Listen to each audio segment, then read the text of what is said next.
Los integrantes del movimiento opositor Vente Venezuela que estaban en la embajada argentina en Caracas, tras 412 días refugiados, se esfumaron.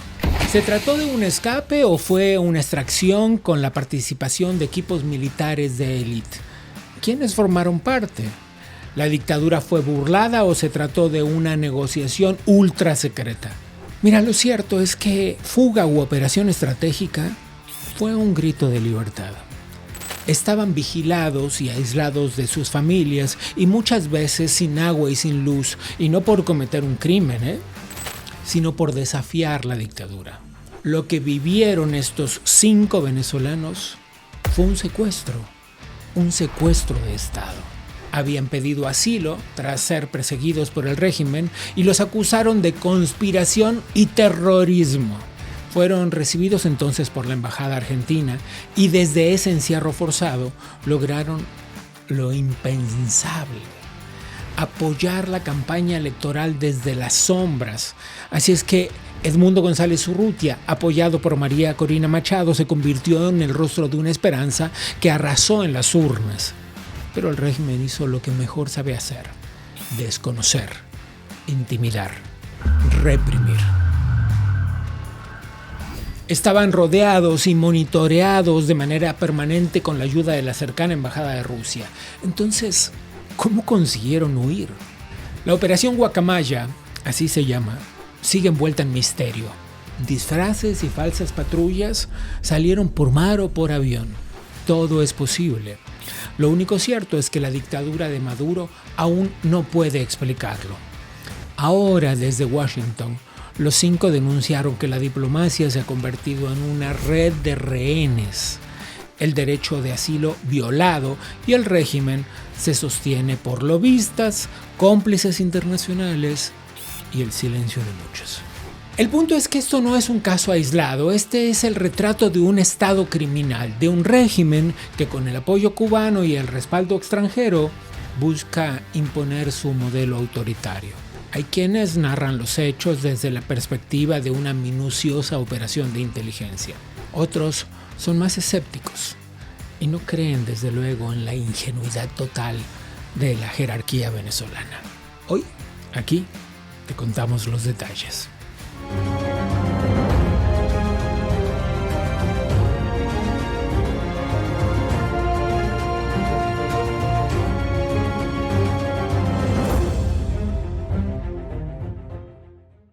Prepárense para armar este rompecabezas porque será un programa particularmente entramado. Estamos aquí para desentrañar la idea de cómo salieron estas 5 personas de la embajada. 4 en realidad. Vamos a ver. Entraron Magali Meda, Pedro Urruchurtu, Claudia Macero, Humberto Villalobos y Omar González. En realidad hay que decir que entró una persona más. Todos ellos entraron el 20 de marzo del año 2024. Y fue después de que la Fiscalía de Venezuela los acusó y emitió órdenes de aprehensión en su contra por conspiración y traición a la patria. La 6ª persona que entró se llamaba Fernando Martínez Motola y abandonó la embajada en diciembre de 2024, pero perdió la vida unos días después. Se trataba de un tema de salud. Vamos a conversar primero con alguien que estuvo dentro de la embajada visitando a los refugiados. Se trata de Alfredo Flores, un periodista venezolano residente en Perú. Y como dije, habría sido una de las últimas personas que visitó la embajada. Alfredo, muchas gracias por tomar esta conversación. Estamos tratando de dilucidar cómo sucedió la salida de los 5 refugiados que se encontraban en la embajada argentina en Caracas, y las versiones son muy distintas.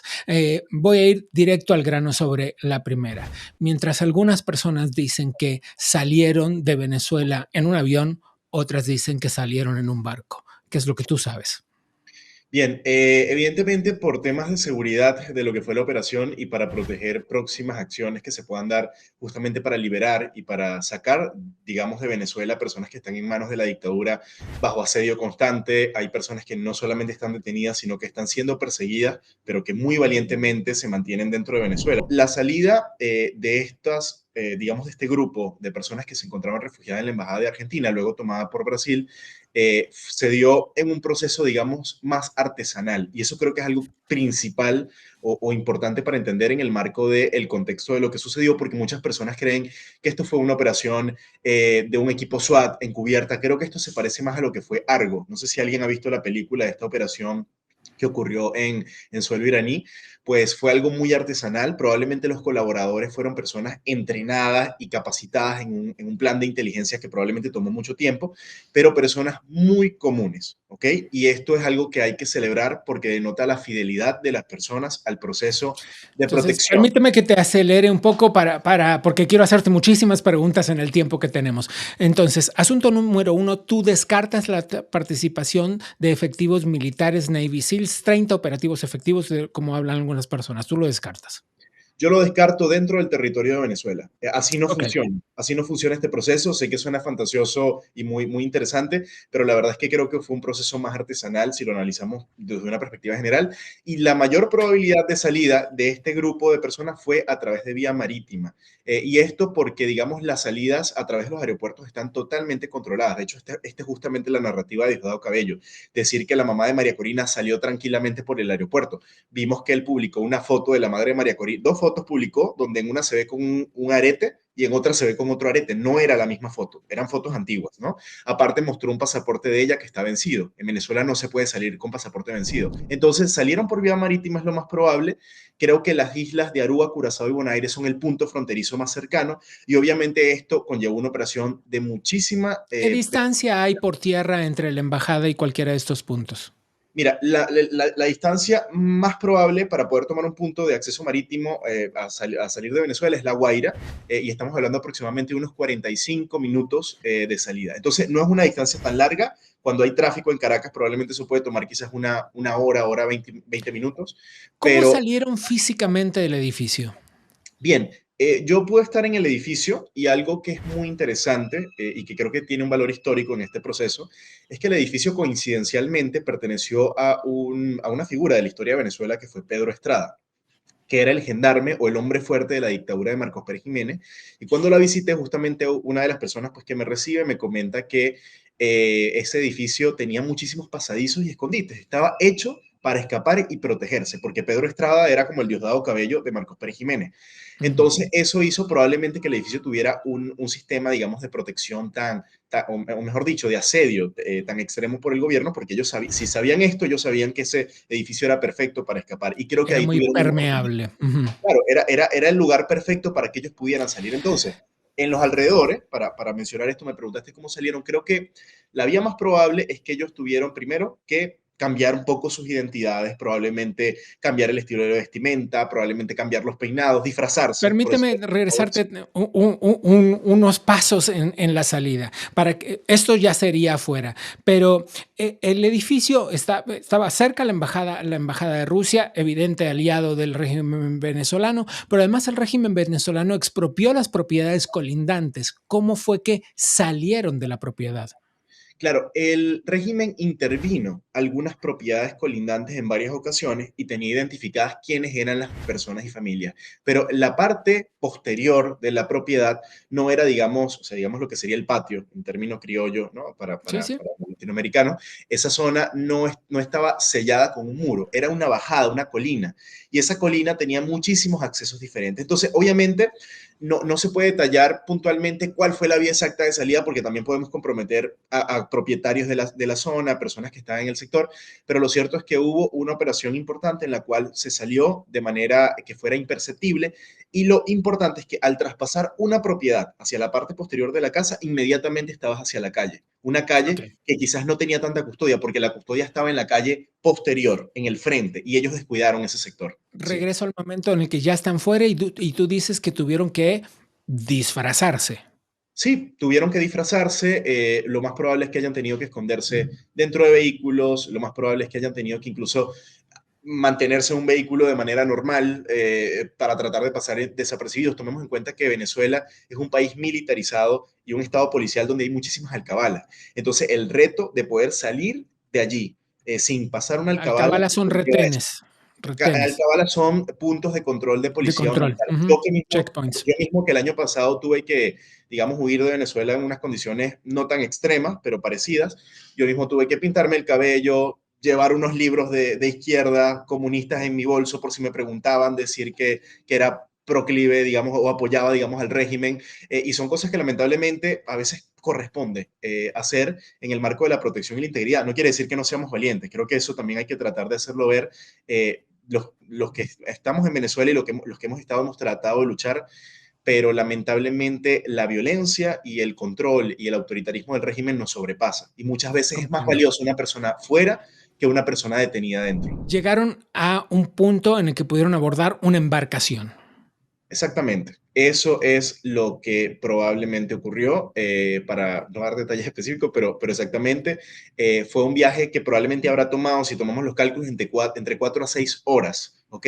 Y lo más probable es que no haya sido una embarcación muy lujosa. Estamos hablando que están expuestos al sol, a la salinidad, digamos, del agua. O sea, fue un viaje, una salida muy parecida a las experiencias que viven los Tengo vecinos. que preguntarte esto, Alfredo. Estás diciendo cosas muy específicas que o son producto de una super especulación o de una fuente que no quieres revelar. Y respetamos el hecho de que no reveles la fuente, pero eh, ¿cuál es el origen de tus comentarios? Es decir, ¿por qué dices esto?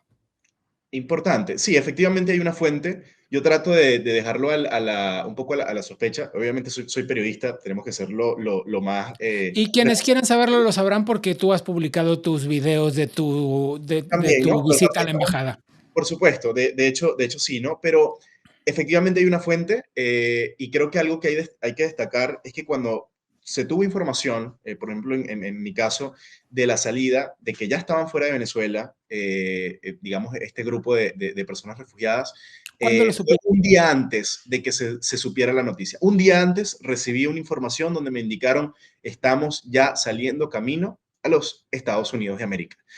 Justamente había esa duda que tenía, no sabía si se me iba a revelar también, porque entiendo que la información era delicada, pero se prefirió los Estados Unidos, porque evidentemente era el país que apoyó logística y a nivel de inteligencia esta operación, ¿no? Pero el viaje no fue directo desde Venezuela a Estados Unidos. Absolutamente, Tiene que haber absolutamente. habido un punto intermedio. El punto intermedio probablemente fue alguna isla del Caribe, es lo más probable. Aruba, Curazao y Bonaire son las islas más probables en este caso. Sí. Ok, se sabe que Claudia Macero había salido antes, muchos meses antes. ¿Por qué esto no fue igualmente escandaloso?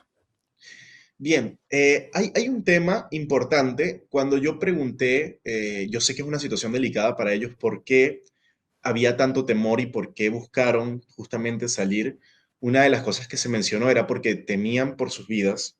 Se estaba hablando también de una operación en la cual se iba a dar un proceso parecido a lo que pasó con Oscar Pérez, no sé si ustedes recuerdan, pero hubo una operación en la cual un policía venezolano que estaba intentando sublevarse contra el régimen de Maduro fue asesinado y justamente era lo que se iba a intentar sembrar. Esa era la información que se tenía, ¿ok? De que el gobierno de Maduro estaba planteando hacer un operativo y colocar o sembrar armas y acabar probablemente con la vida de algunos de Comprendo. estos sectores, ¿no? Y eso es bastante delicado y complejo. Hubo un caso muy interesante de que la primera persona que salió de la embajada, obviamente por la presión que había, hay que tomar en cuenta que ellos no tenían acceso a medicinas, les habían bloqueado el acceso a agua, a servicios muchas veces. Esta persona falleció unos 3 meses después. La información que tengo es que falleció por la presión del estrés. Y es la información oficial y de los contactos directos que puedo tener, pero igual es muy raro. Es una persona que sale justamente de una embajada y luego fallece a los pocos días en una situación que te hace pensar que hay una situación compleja, ¿no? Y aun cuando esto no tenía que ver con el temor al riesgo de perder la vida que consideraron que tenían las personas que estaban refugiados, se hablaba de una posible operación que podría acabar con ellos y era lo que estaban planeando, porque es muy raro un asedio de tanto tiempo en una embajada. ¿Qué era lo que se estaba preparando? Eso es lo que probablemente nunca vamos a saber, pero que Ok. afortunadamente se evitó. ¿Tú crees que el régimen fue burlado? Absolutamente. De hecho, ¿No yo sí. crees en la teoría del acuerdo? No, no, es que la teoría del acuerdo no pudo pasar, porque definitivamente, digamos, el chavismo utilizaría esto como bandera, ¿ok?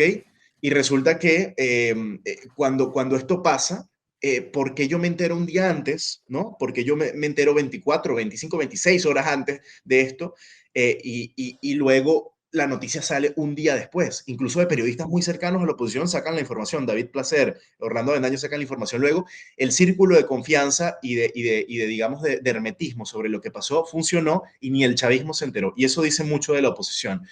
¿Cómo se percató el Hay una régimen de sola que cosa, quiero ujú, decirte, hay una sola cosa que dijo Diosdado Cabello que es real, no es la teoría del acuerdo, sino es la teoría de la cuerda. Probablemente ellos tuvieron que salir de manera muy artesanal, probablemente tuvieron que salir con cuerdas, probablemente tuvieron que salir con trepando la escaleras, barda, literalmente? trepando, probablemente así fue. Tomemos en cuenta que habían personas de la tercera edad, fue un riesgo muy grande. Eso es verdad. Y por eso Diosdado Cabello lo dijo, porque capaz le da miedo que salga por ahí después una foto donde ellos muestran que efectivamente están escapando o lo hayan documentado. No sabemos si lo habrán hecho. Quizás en un futuro, así como vimos este documental de, Navalny, donde contaba cómo Mm, fue su proceso, digamos, antes de que pasara toda esta situación la lamentable que causó. tragedia del ruso, ¿no? Quizás hay Eh, una descripción, sí. ¿Cómo se enteró el régimen de que la embajada estaba vacía? Mira, es muy curioso porque creo que ellos duraron tanto tiempo sin saber lo que me hace entender que hay una debilidad de inteligencia importantísima. De hecho, esto también podría apuntar una de las dos versiones. Yo de esto específicamente quiero decir, no tengo información, pero pudieron haber colaboradores que fueron parte del régimen de Maduro. Pudieron haber algunos efectivos policiales que participaron en este proceso y eso es algo muy bueno porque significa un resquebrajamiento de la seguridad. Probablemente porque no hay O comodidad, porque sea, no hay confianza. cómplices Mira, yo creo que es muy difícil traidores dentro del régimen, por utilizar una palabra. cuando eres una figura tan importante para el régimen, es muy difícil. Por supuesto, yo tampoco voy a desmeritar la capacidad de inteligencia del gobierno de los Estados Unidos en el apoyo, pero creo que pudo haber también una fractura que permitiera también una salida que igual fue muy artesanal, pero que ¿No pudiera crees en la tener. teoría de que el presidente Milei estuviera siguiendo de cerca el proceso? Mira, yo creo que el proceso fue más vinculado a el gobierno de los Estados Unidos, pero creo que estoy seguro, desde mi perspectiva, que al ser aliados, el gobierno de Milei lo sabía, pero creo que el gobierno de los Estados Unidos fue el principal actor, digamos, informado sobre este tema. De hecho, ¿Encuentras? Brasil no sabía nada de esto. Eso es una de las Mm, pruebas de que no hubo acuerdo. Brasil saca un comunicado donde dice, queremos decir ante la salida de estas personas que nosotros intentamos muchas veces un salvoconducto y no fue aprobado. Esa es la mayor prueba que se puede tener de lo que pasó, ¿no? Y bueno, y como prueba eh, personal, saber que esto pasó mucho antes de que el chavismo se enterara. Sobre cómo se enteró el chavismo, creo que los tomó por sorpresa y probablemente en alguno de sus peritajes de inteligencia empezaron a identificar es que habrán hecho un escaneo en la casa, vieron que no había nadie y ahí empezaron a sacar la noticia de un supuesto. Ok, acabas de decir una cosa que me lleva a una pregunta. Si hicieron un escaneo en la casa, significa que tenían tecnología de vigilancia aplicada sobre la propiedad, lo que es claramente comprensible, lógico y sería absurdo y naif creer que así no era. Tú estuviste en la casa, tú visitaste, lo has publicado en tus redes sociales. Conversaste particularmente con uno de los 5 refugiados allí. Eh, ¿Esta vigilancia era algo en lo que pensabas cuando visitaste la casa? ¿La idea de que todo lo que tú dijeras allí dentro podía ser monitoreado, grabado, registrado? Mira, yo creo que la casa no está vigilada. Yo creo que el gobierno, probablemente de Milei, tomemos en cuenta que esta es la residencia del embajador. Creo que ellos habrán hecho un labor de peritaje muy importante para evitar que información salga de allí, porque tomemos Pero en cuenta. sabemos también que se puede recibir vigilancia a distancia, que hay micrófonos parabólicos que graban a cientos de metros conversaciones. Te puedo decir que cuando estuve en la casa no hablamos de temas delicados. Ok. Tratamos de hablar temas más personales. Creo que la carga emocional de las personas que estaban ahí detenidas era muy fuerte. De hecho, te cuento que yo visité la casa justamente el día del cierre de campaña de Venezuela. O sea, nosotros estábamos desde el balcón, desde la terraza de esa residencia, escuchando los sonidos, los pitos, las matracas de las personas cerrando una campaña, celebrando a María Corina Machado y a Edmundo González antes de la elección, antes del cierre.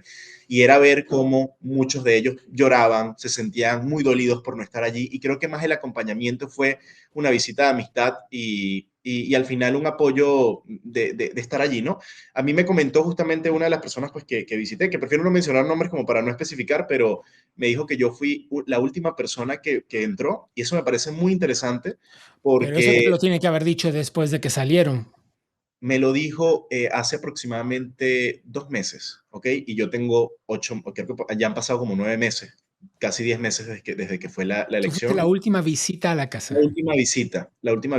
Ok. Y bueno, evidentemente eso conllevó al tema de la cancelación del pasaporte. Cuando yo salí, obviamente me detuvieron. Yo, por eso te cuento que el monitoreo es muy fuerte. O sea, cuando yo Sin duda. salgo, revisan el auto, revisan todo, me quitan todo y bueno, Tres preguntas brevísimas para terminar, brevísimas en la respuesta. Te pido disculpa por la celeridad. La primera de ellas es, ¿tú no crees en un Diosdado Cabello humillado y alejado como consecuencia de esta humillación de Nicolás Maduro?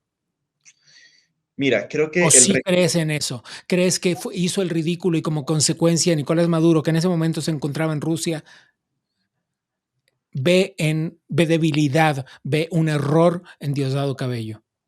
definitivamente creo que sí, hay una debilidad. Creo que Diosdado Cabello efectivamente es ministro de Interior. O sea, él es el responsable de esto. Es una falla de él. Y Diosdado Cabello ha demostrado a lo largo de la historia que habla muy fuerte, pero que es muy incompetente. Hasta para el mismo Chávez lo humillaba muchas veces en esos aspectos y creo que su incompetencia se ha demostrado una vez más y creo que es un factor de debilidad del régimen. Así que creo que esto es un gran logro para la oposición y creo que es una oportunidad de entender que el régimen es vulnerable y que pueden haber más vías para debilitarlo. Sí. ¿Crees que María Corina Machado fue el cerebro detrás de la operación? Pues absolutamente. Creo que María Corina Machado sabía que tenía que proteger sus puntos débiles. María Corina Machado no solamente tiene un vínculo laboral y de ideológico y de articulación y de apoyo a un proyecto con estas personas, sino que tiene una amistad.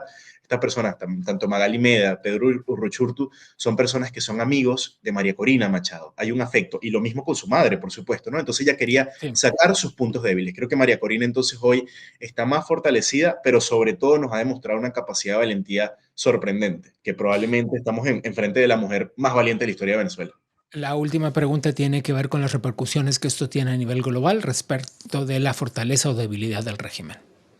Bien, creo que los gobiernos y la inteligencia del mundo sabe que el régimen de Maduro fue débil, absolutamente. Quizás los que no entienden lo que pasó son los ciudadanos comunes porque estamos tan acostumbrados a recibir tanta propaganda psicológica del régimen que no creemos lo bueno y solo creemos lo malo, ¿no?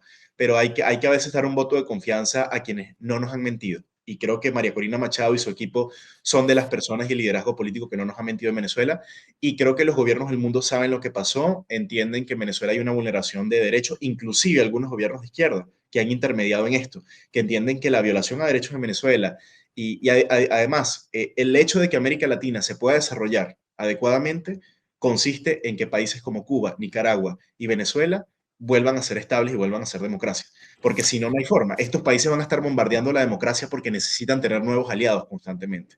Entonces, creo que efectivamente hay una debilitación, pero creo que lo que hay que tener es expectativa de qué puede pasar en el futuro, qué otras operaciones pueden venir. Ujú. Es el periodista Alfredo Flores. Gracias. Gracias, Gabriel.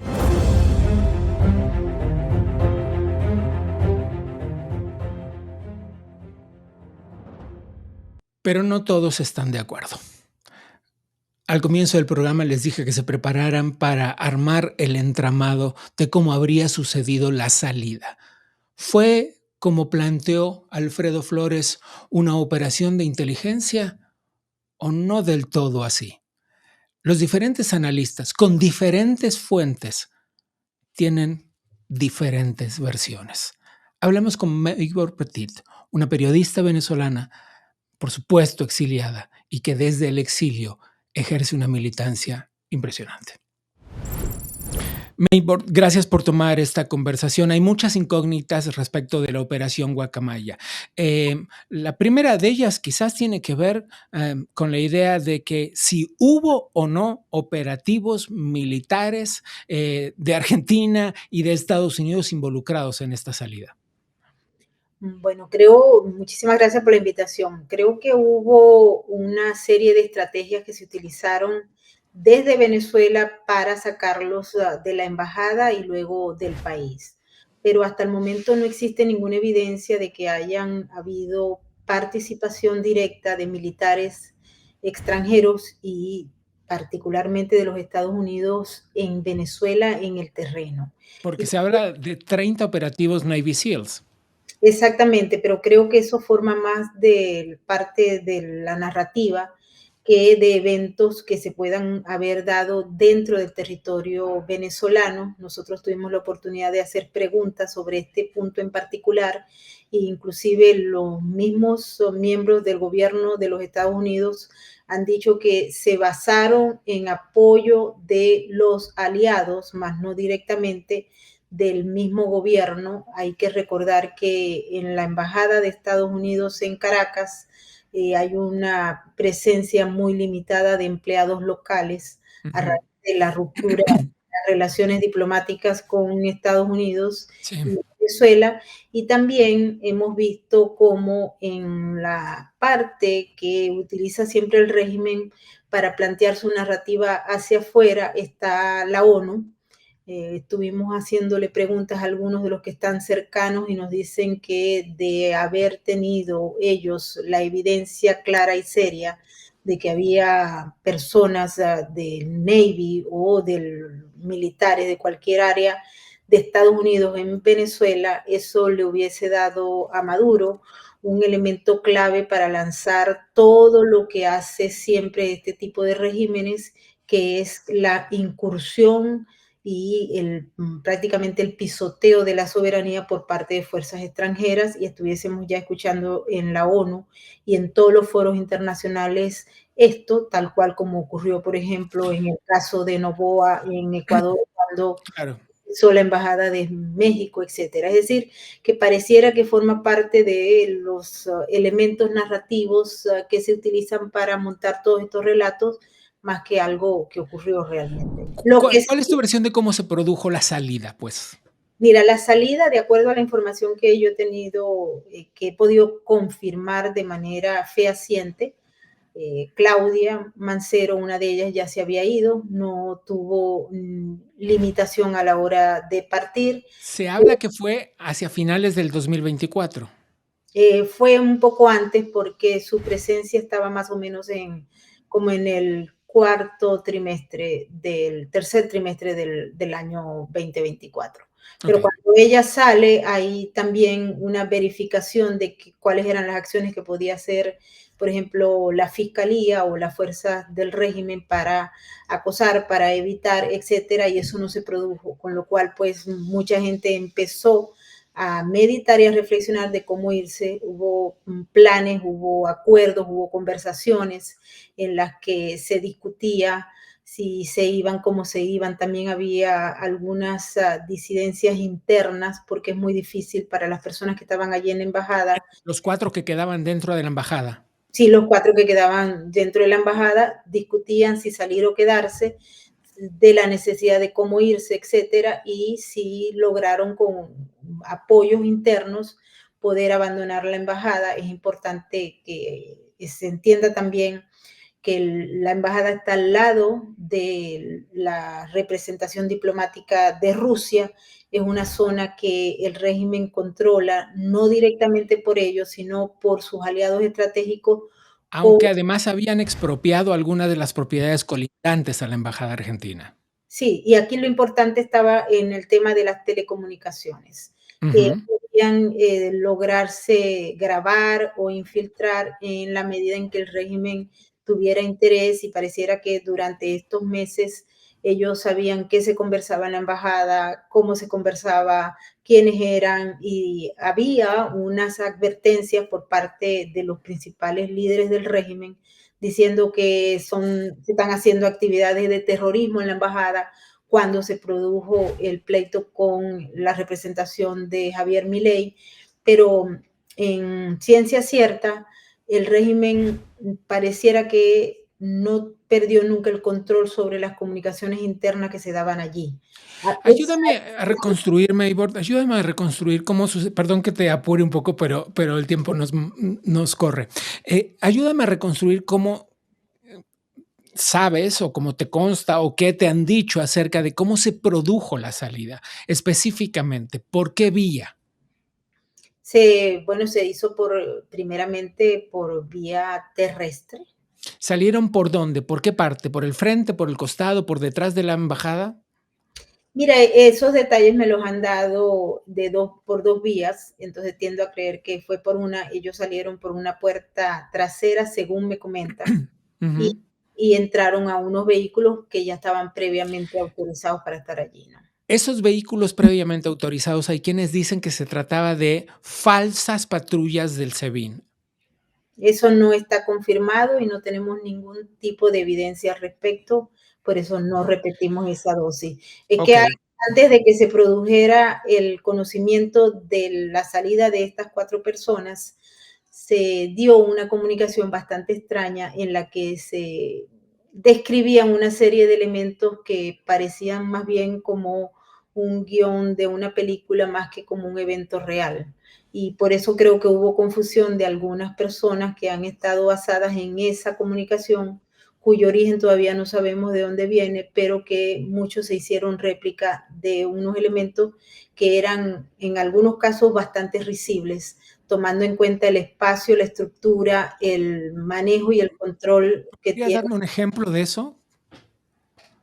en la comunicación inicial que se linkeó a algunas personas, decía justamente eso, que había unas patrullas que estaban más o menos disfrazadas como el SEBIN, etcétera, que es una estrategia que se utiliza en muchos de los casos de extracción real o de operaciones de esta naturaleza, pero en ese caso en particular llama la atención que esa información que llega a algunos periodistas o a algunos opinadores o influencers llega antes de que se produzca este tipo de acción, con lo cual es absolutamente sospechoso y por ende, como ya el régimen nos tiene acostumbrados en los últimos 26 años a infiltrar para tratar de legitimar una acción de ellos, pero de deslegitimar a las personas que hacen la denuncia, pues me atrevo a afirmar que ese linkeo de esa información tan extraña se dio producto del mismo régimen y hubo gente que la repitió. Utilizaste una palabra que me llama la atención. Dijiste algunos vehículos que estaban autorizados a estar allí. ¿Autorizados por quién? Bueno, los únicos que pueden autorizar en Venezuela son el régimen. Lo que implica una complicidad de al menos algunos miembros, digamos una, permíteme utilizar la palabra, una traición, digamos. No lo puedo decir de esa manera porque hay algunas informaciones que todavía no se han dado y pareciera que se van a dar a conocer en los próximos días. Salen de allí por tierra y hacia dónde van. La ruta realmente yo no la tengo. Tengo 3 tipos de rutas que me han dado y ninguna de ellas ha sido verificada constantemente con evidencia como yo tengo. Y por ende, cuando yo no tengo, no me hago Claro, me parece muy responsable de tu parte. de lo Eh, que dicen. la salida se produjo por aire, por mar. Tengo entendido que una parte de la salida del territorio venezolano se hizo por tierra. Esa es la única que he podido confirmar. Hay muchas versiones, muchas de ellas novelescas, pero como no tengo evidencia, yo simplemente digo lo que sé. Y no me pego a todas estas historias que han surgido y que son buenísimas, pero que no pueden evidenciarse. Según tenemos entendido y hemos logrado verificar, y esto sí te digo que está verificado, es que el régimen de Nicolás Maduro no ha dejado de hablar con el gobierno de los Estados Unidos en ninguna de las etapas desde que se inició reconstrucción de la relación a través de la visita del embajador Richard Grenell a Venezuela. ¿Qué repercusiones crees que tiene esto? Hay relatos que van desde la espectacularidad del mega ridículo internacional del régimen venezolano hasta, hasta los que del lado opuesto hablan de esta negociación. ¿Cuáles son las repercusiones que tú como analista crees que realmente tiene esta noticia a nivel global respecto de la fortaleza o debilidad del régimen? Esa era la intención que se hizo a la hora de hacer el análisis y de hacer también la presentación de los hechos por parte primero del secretario de Estado Marco Rubio, que puso un tuit que fue tergiversado por algunos medios. No se lee lo que dice, hay que leerlo con claridad. En el fondo terminó siendo un poco ambiguo, pero informó que había una operación exitosa, con lo cual se habían liberado las personas que estaban en la embajada. Hay algunos detalles de esto que generaron a posteriori el uso de la palabra extracción, que tiene unas características muy particulares. Totalmente. Y que para muchas de las fuentes que yo he estado... Que algunos comparan la operación con la de Osama Bin Laden, por ejemplo. Exactamente. Entonces allí viene otra parte que es necesaria en este asunto, para generar una gran expectativa y para golpear al régimen desde el punto de vista psicológico se requieren de algunos elementos que fueron utilizados en la presentación de este hecho. Hay muchas cosas que están ocultas, pero hay que tratar el tema con mucho cuidado porque, entre otras cosas, el régimen desde 1999 hasta la fecha se ha beneficiado de algo que pareciera que muchos no han entendido. En la medida en que los estemos subestimando, en esa misma medida ellos pueden avanzar de una manera tal vez mucho más rápida de lo que podemos avanzar todos aquellos que estamos trabajando y luchando para que en Venezuela haya libertad y democracia algún día. Totalmente. ¿Crees que María Corina Machado fue el cerebro detrás de la operación, como muchos interpretan? Dado que también su madre logró salir, aunque por un movimiento distinto. Yo creo que ella tiene un protagonismo fundamental en todo lo que ocurrió y pareciera pues que su grupo, su equipo, porque es importante recordar que las personas que estaban allí Por eran supuesto. las personas más cercanas al equipo de María Corina. Esta semana se ha anunciado también, no sabemos si oficial o extraoficialmente, van a haber algunos cambios y se dice que va a haber nuevos liberados y María Corina en el fondo va a estar un poco más tranquila porque son de su equipo. Es la periodista y analista Maybor Petit. Muchas gracias por la conversación. Un placer estar contigo y con tu audiencia.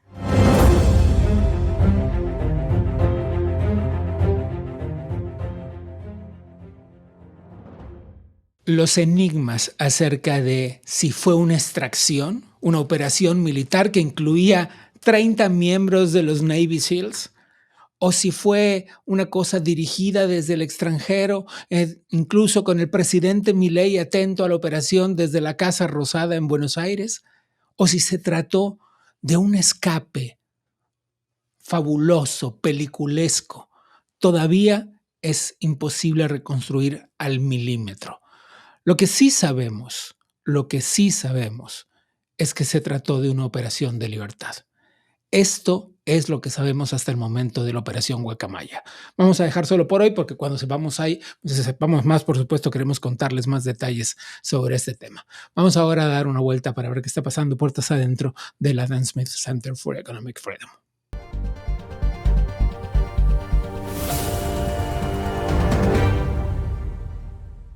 La tercera cumbre OLA fue el escenario de debates clave sobre el futuro del retail y la innovación comercial en América Latina.